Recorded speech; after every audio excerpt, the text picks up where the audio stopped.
Salta, ustedes son un ejemplo a seguir, no solo de resistencia, sino de profesionalismo y de excelencia. Ustedes, los equipos técnicos, todos los trabajadores de la radio, son un ejemplo para nosotros, para quienes nos volcamos a la política, porque vemos en ustedes lo que debemos hacer. Ante todas las adversidades que han sufrido, siempre han puesto el cuerpo, siempre han puesto la cara, han puesto el temple para seguir adelante. Y para mí es un orgullo estar hoy con ustedes acá. Muchas gracias por esas palabras, Mauro. ¿Siempre estás contento? Porque yo siempre te veo contento. Es más, lo veía donando sangre, la sonrisa de oreja a oreja, que no siempre pasa, no siempre pasa. ¿Siempre estás contento? Trato, pero soy un tano sanguíneo. Entonces, y cuando te enojas debes ser claro. El otro extremo. No, el otro monstruo. No, por suerte lo fui templando, digamos. Te fuiste acomodando. Exacto, de adolescente y de joven seguramente era explosivo en mis reacciones y luego me fui moderando. La edad todo lo templa, la virtud de la prudencia y la moderación. ¿Qué es lo que más te enoja? En mi quehacer cotidiano, la mentira creo que es lo peor que la cosa más grave que afecta a la sociedad en general y que afecta a los vínculos entre las personas. Entonces la mentira es algo que no es que me enoja, pero me da señales de alerta de que las cosas pueden derrumbarse más pronto que en tiempos naturales. Es decir, la mentira en un vínculo, sin duda alguna, lo deteriora y puede llevar a que ese vínculo deje de existir. Pero en la política la mentira es gravísima, es lo más grave porque se rompe ese vínculo de confianza que el dirigente o la dirigente política pretenden establecer con la comunidad, con el ciudadano, con la ciudadana. Entonces, una vez que la mentira se apoderó del discurso político de muchos dirigentes y dirigentes de todos los espacios, de izquierda y de derechas y de centro, es cuando nuestra sociedad empezó a debilitar nuestra propia democracia. Y eso generó emergentes como el actual presidente. ¿Lo estás viendo ahora, digamos, estás viendo esa ruptura de los vínculos a raíz de mentiras? Porque digo, los tiempos políticos en la Argentina siempre han sacado a la mentira y a la corrupción como elementos que rompían ese vínculo con el electorado, el voto bronca, el que te voto a vos porque no tengo a nadie a quien votar, siempre son los mismos, se aparecen jóvenes o nuevos, a estos quién los conoce, digamos como que hay como un sinsentido todavía de aprendizaje dentro de la democracia, hablo del electorado, ¿no? Sí, es absolutamente necesario que ese aprendizaje vuelva a estar en discusión y sobre la mesa.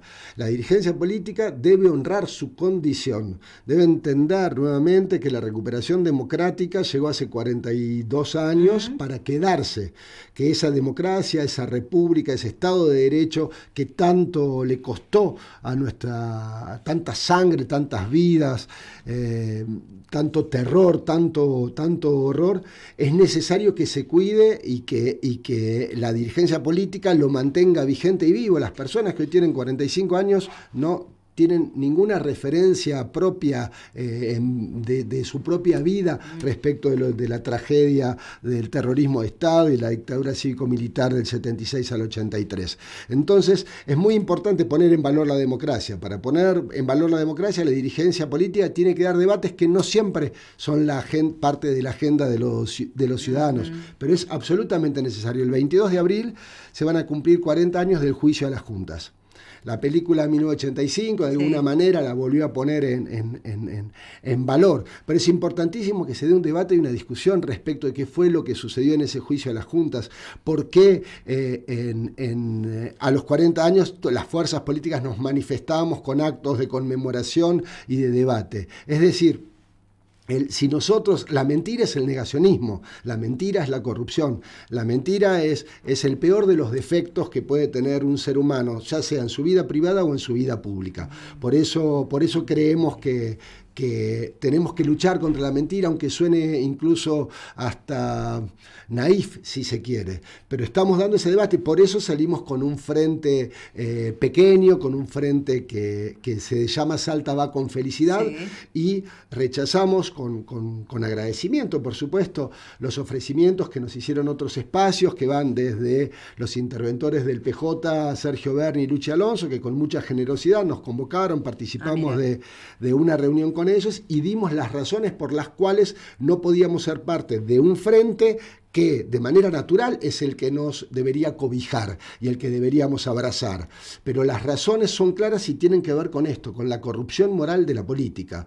En las elecciones del 2023, no sé si ustedes recordarán, en las elecciones nacionales, 17 partidos políticos firmamos Unión por la Patria en Salta. Sí, señor. Entre esos partidos, felicidad.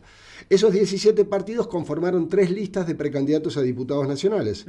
Una que llevaba a quien terminó a la postre ganando, Pablo Autes en primer término, otro al Rana Villa y a Verónica Caliba, y la tercera era encabezada por María Angélica Martínez Morales Mí. Sí. María Morales Mí, que es, junto a muchas de ustedes y muchas de las personas que ustedes suelen entrevistar, una de las principales referentes de la lucha contemporánea por los derechos humanos en nuestra provincia, siempre sobre los hombros de las madres, las abuelas y los organismos de derechos humanos, por supuesto, pero ha sido 4 años la delegada de la Secretaría de Derechos Humanos en la provincia de Salta, llevando adelante una gestión increíble donde esa secretaría, a través de la delegación, participó como querellante en casos de violencia institucional, como nunca se había hecho, claro, y eso obligó, entre otras cosas, a que el gobierno provincial tomara medidas en ese sentido. Pero para volver a lo que decía, esa lista que encabezaba María Morales Mí, por intermediaciones nocivas de Leavi, de Estrada y de Caliba, no pudo contar con la adhesión presidencial, ni de Juan Grabois, ni de Sergio Massa. Entonces, ¿de qué manera uno puede ser parte de un frente donde las mismas personas que se comportan rompiendo todos los códigos de ética, no solo los códigos de la política, que es otra cosa discutible y que no viene al caso? Digo, ¿de qué manera nosotros podemos ser parte de un frente donde los comportamientos tienen que ver más con intereses personales, con intereses sectarios, con egoísmo, que con la posibilidad de afianzar un proyecto colectivo que persiga horizontes de justicia social, Mauro, soberanía política e independencia económica? Senador? ¿Por qué querés ser senador? ¿Por qué este cargo se ha transformado en algo tan importante? Es como el termómetro que dicen todos, acá el que lleva más votos es el que puede negociar mejor, ¿o es realmente la senaduría un cargo importante? ¿Por qué querés serlo? En nuestro caso, el hecho de que encabece la fórmula para senador tiene 2 anclajes. El primero, la asamblea del partido, que puso en discusión la estrategia por departamentos. Esta es una elección legislativa intermedia, donde son elecciones departamentales o municipales, y en el departamento capital decidimos ampliarnos, tratar de sumar sectores que pudieran enriquecer nuestra propuesta, desde agrupaciones municipales, de vertiente peronista, por supuesto, se llama El Laborista Siempre Presente, la agrupación municipal cuya personería permitió que armáramos el frente, además de otras agrupaciones que han perdido la personería. Y también hemos sumado a dirigentes que han pertenecido al campo nacional y popular, y que de alguna manera han encontrado, por otras razones o por las mismas, dependiendo del caso, desencanto en los liderazgos que vienen llevando adelante, entre otras cosas, las personas que cité anteriormente. Entonces ampliamos la incorporación de concejales, de candidatos a concejales, a diputados, a convencionales constituyentes, y el partido se reservó, con las 2 personas que veníamos de competir, la candidatura a senador y a convencional constituyente municipal. Ajá. María Morales Mí encabeza la lista de convencionales constituyentes municipal, porque pretendemos que los derechos humanos del siglo XXI se incorporen con potencia en la Carta Orgánica Municipal de la ciudad de Salta. ¿Y cómo están organizados a nivel provincia? ¿Tienen distintos puntos interesantes? Sí, ¿Cómo claro, se van organizando? Es hermoso, y después ya vuelvo a por qué voy a disputar la senaduría. Por ejemplo, en el departamento de Anta son docentes. Una abogada que es docente y después 2 docentes quienes encabezan las listas de concejales. Bien. La lista que es importantísima, una de las docentes, la que encabeza Joaquín B. González, es docente en Salta Forestal, que es ese barrio olvidado por todos los gobiernos, olvidado por la dirigencia política, incluso nosotros que somos opositores tampoco damos soluciones, olvidado por la legislatura. En ese barrio Salta Forestal, que está enfrente de la riqueza más extrema y opulenta en términos productivos de nuestra provincia, ese contraste profundo de la desigualdad de nuestra provincia, nosotros hemos decidido que una docente de esa escuela primaria sea quien encabece la lista de concejal, para poder dar estas discusiones. Se llama Vanina Fuentes, ella. Luego está Gaby Gómez en Lajitas y está Maxi no recuerdo el apellido, en Quebrachal, le pido disculpas al profe. Después, en el departamento de San Martín, que es una noticia que calculo que las va a poner muy contenta, luego de mucho esfuerzo, la doctora Tujuaililia Gea Zamora, hija de Doctorina Zamora, claro, encabeza la lista de diputados provinciales por el departamento de San Martín. Tenemos el honor de haber conformado listas en Embarcación, por ejemplo, con personas pertenecientes y referentes de las comunidades indígenas, en particular la Wichí y la Aba Guaraní, pero en general en la provincia hemos integrado a las comunidades a nuestras listas. Es una lucha histórica del partido, que es injusto que lo diga así, es una lucha histórica de las comunidades indígenas de nuestra provincia, a las cuales se ha sumado el partido, como tantos otros espacios y tantos otros partidos. Debe haber sido sumamente difícil, lograr, porque la extensión de nuestra provincia es bastante importante, a veces los recursos no alcanzan, pero ¿cómo hicieron ese proceso? ¿Cómo se fueron enganchando unos con otros para tener este tipo de representatividad? Porque el partido va creciendo de a poquito. Tenemos 9 años y las personas que se van sumando se suman con un compromiso profundo, entendiendo que la política es la actividad humana orientada al bien común, que los que nos volcamos a la política somos ante todo servidores públicos. Por eso la mayoría de los dirigentes permanecen,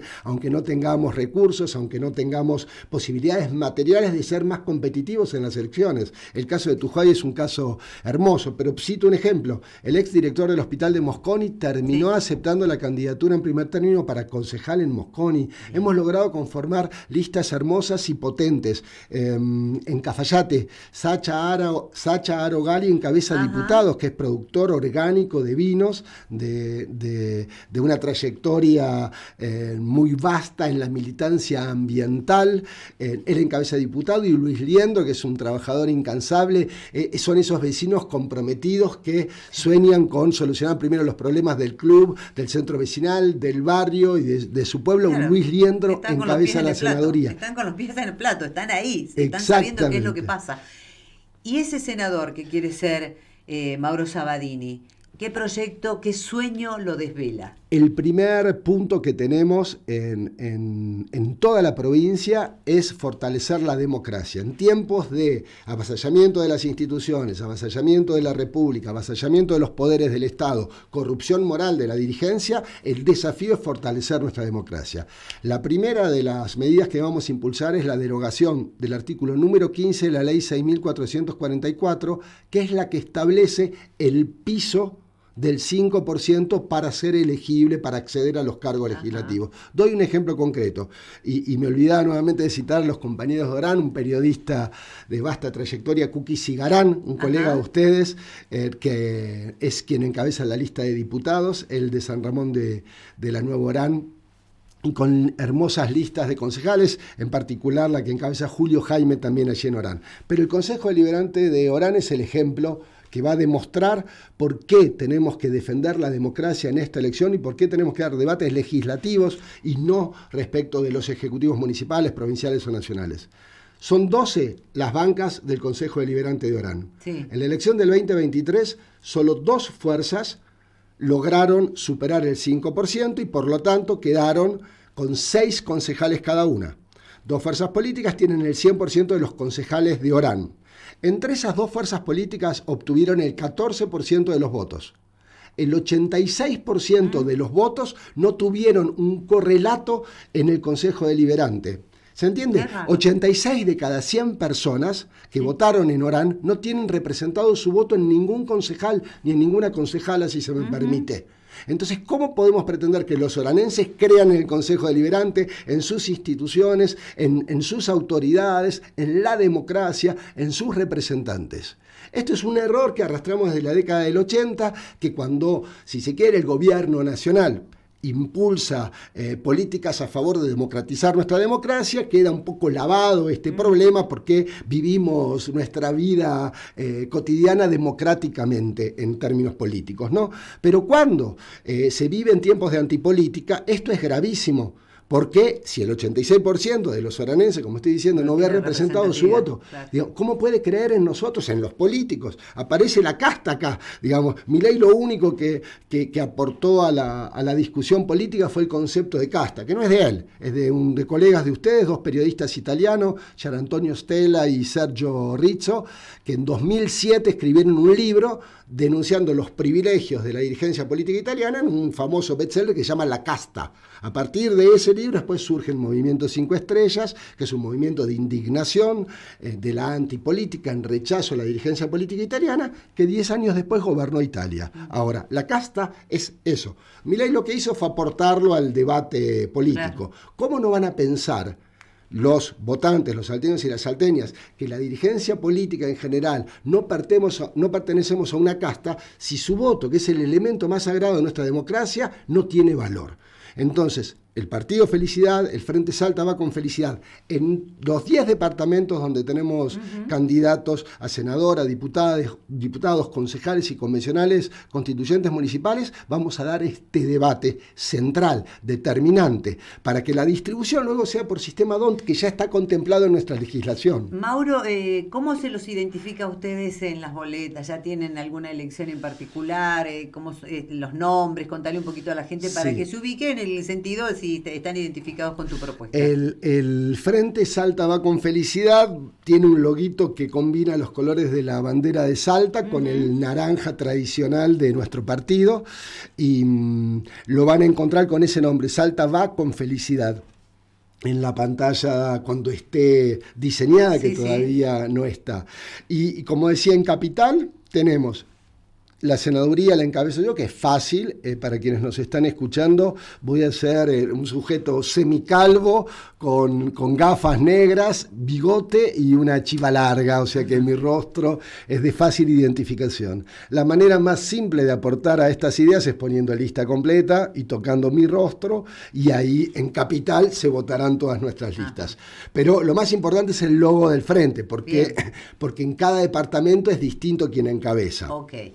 Ahora, es importante que mencione que la lista de diputados está encabezada por Facundo Guzmán. Es un ex militante de la Cámpora, que tenía muy buena vinculación con el ministro Guado de Pedro en tiempos del gobierno de Alberto y de Cristina, que fue concejal en Cafayate durante un mandato de 2 años. Es recordado en Cafayate porque donaba un empresario, un emprendedor del sector turístico y gastronómico. Yo lo conocí en Casa Rosada, en una discusión que teníamos respecto de cómo organizar las elecciones del 2021, y los compañeros y compañeras que estaban organizando la elección a nivel nacional nos entregaron un listado de jóvenes dirigentes. Bien. Y en ese listado estaba Facundo, que luego terminó siendo candidato por el Partido de la Victoria y por el Frente de Todos. Él también se desencontró, si se quiere, con quienes han corrompido moralmente a nuestro espacio, y ha pedido una serie de reuniones. Desde hace un mes y medio venimos dialogando y nuestra asamblea terminó validando su candidatura en primer término.